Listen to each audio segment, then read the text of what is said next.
my head, that's what they're saying. January 9th, 2021. Is we perceive reality different all the time. All the time. That's a fact. And that's also one of the weird things about people with mental illness, right? Like, when a schizophrenic's having conversations, like, who's he having conversations with? Or are they in a whole different plane of the consciousness, which is perhaps a lot cooler, and we're just seeing the external interpretation that we make? Or are they trapped in two dimensions in the middle? Yelling at from both sides. Maybe.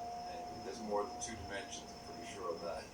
So, in wrapping this up, because we've been 3 hours, do you think... Really? Yeah. Crazy, man. I love talking with you. I love talking with you, too. You are great. You are good for my ego. You are good for my soul, good for my heart, and good for America and the world. Thank you, sir. Well, you deserve all your props. As I've said many times, you are the original podcaster. It's very important that people know that. It's like, without you, this whole thing would have happened. It might have come about a different way. But it didn't. It came out of you, you know? Yeah. And Dave facts. Yeah. But you were the original guy that made it popular. And what it is now is very odd. It's a very odd form of communication. And it's it's weird that this thing exists and that it's so popular. Well, that's what's so cool about it. It's like RSS, which is the basic protocol of podcasting, and it came from blogs, that's what Dave Weiner has just proven unstoppable. Everyone makes them. They're all over the place. They're very handy. They're easy to understand. They're easy to implement. And as long as you have a server where you can put an RF, which is a text file, and an MP3, you got a podcast, because we now have places where apps connect and you can find stuff. But even without that, it's the fucking MP3 on a server. People will find it. They'll download it. I mean, that is true independence and truly freedom of speech. Do you think we'll get to a point in our lifetime where the power of these decentralized entities will eclipse these corporate-controlled medias? Because if you think about the amount of influence that a decentralized entity can have, they're like people just living life, and that you're already decentralized from the mainstream media. You yourself, yes, you're under a different corporate distribute. No, you're not, because I know they don't own you. They own licensing to do something exclusive for a while. You own you, as far as I'm concerned. Yes. Right. So, but whatever deal you did, however it worked, you are decentralized from the mainstream broadcast systems, technically, and certainly from the mainstream narrative. So, you are to be preserved. You are to be protected, because this is showing the way that anybody can do this.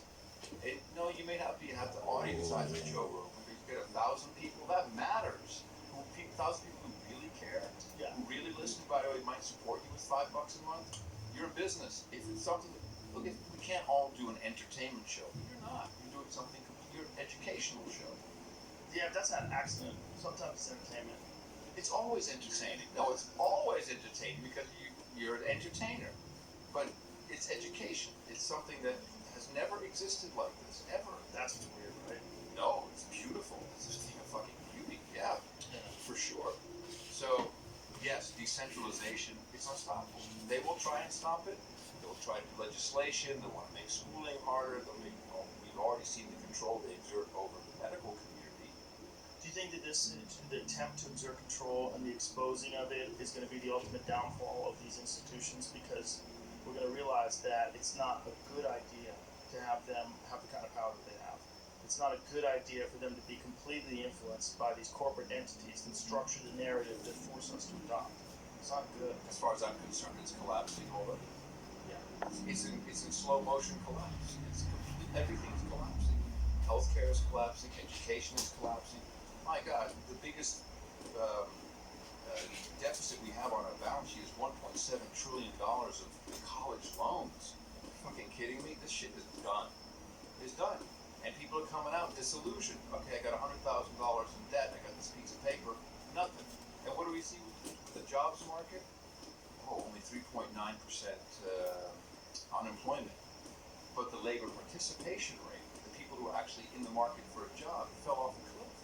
Didn't something like 4.5 million people quit their job recently? Sure. Yeah, that's why. There's too much money in the system. People have stimulus money, they got cash, they put some gains on the side, they're figuring life out, they're going to find something else to do. That's good. That's good in my book, but it's not what the economy is in real trouble. In Austin, there are now 3 restaurants that I used to go to for over 10 years closing for good. South Congress Cafe closing for good. Of course, we'll get new ones in there. A lot of them can't get employees. Can't get employees, destroyed just in general from the lockdowns and the restrictions. We have to rebuild a new middle class, and it's going to be diaper washing services, because that's just going to stop too. We're not going to get diapers eventually. Guarantee you. This crazy shit ahead. But that's what's good, because that will wake people up. And by the way, we can feed ourselves. We can figure out how to do it. We can collaborate with people. Except these people that are living in these big cities, they're the ones that No, they're dead. No, they're dead. They're dead. They're all dead. They're the deepest. Them and their pets. Isn't it fascinating that those are the people that are the deepest in the societal trance?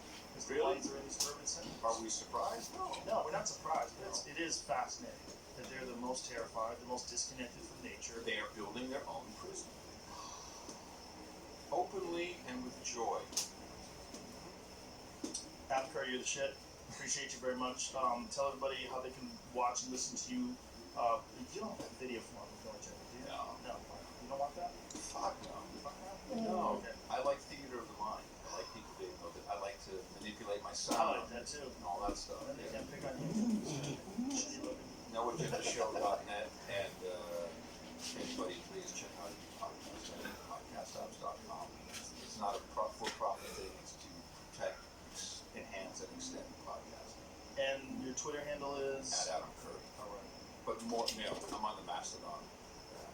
AdamSocial.com. What is Mastodon again? That's the That's the decentralized Twitter, baby. That's where all the kids You go. have to join that too? Get off the getter. I gotta get off the getter? Nah, you can stay on it. Just another thing they can get fucked. They can take it off the App Store. Alright, I'll get that too. Alright. Thank you, brother. We need a Joe Rogan Mastodon. No. Maybe. Bye. Thanks, brother. Thank you, sir. Appreciate you, brother. Bye, everybody.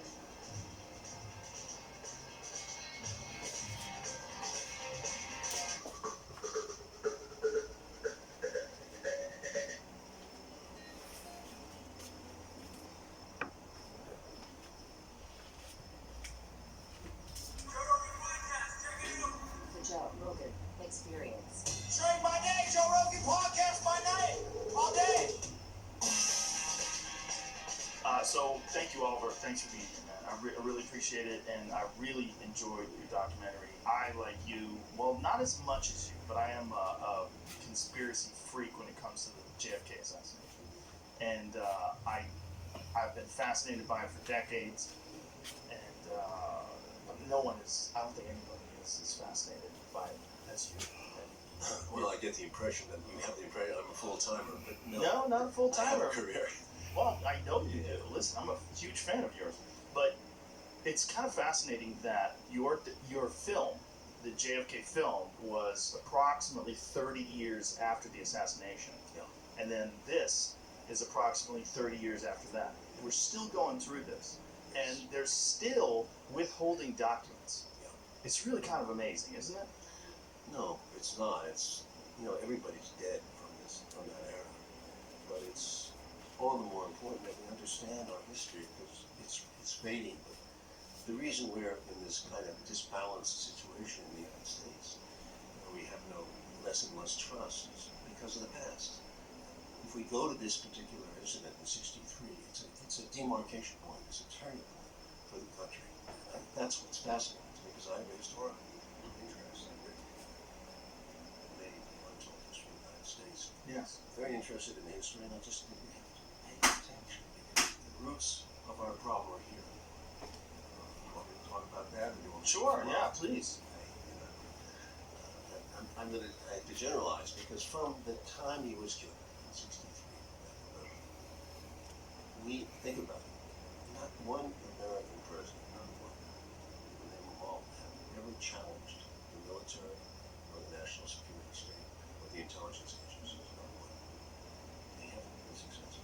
They've cut the budgets occasionally, not by much, but essentially they keep going up. The Defense Department, it's a record year this year, $760 billion.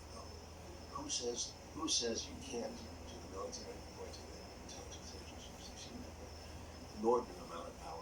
Kennedy was the last one who was trying to curb it, and he meant a serious effort towards peace.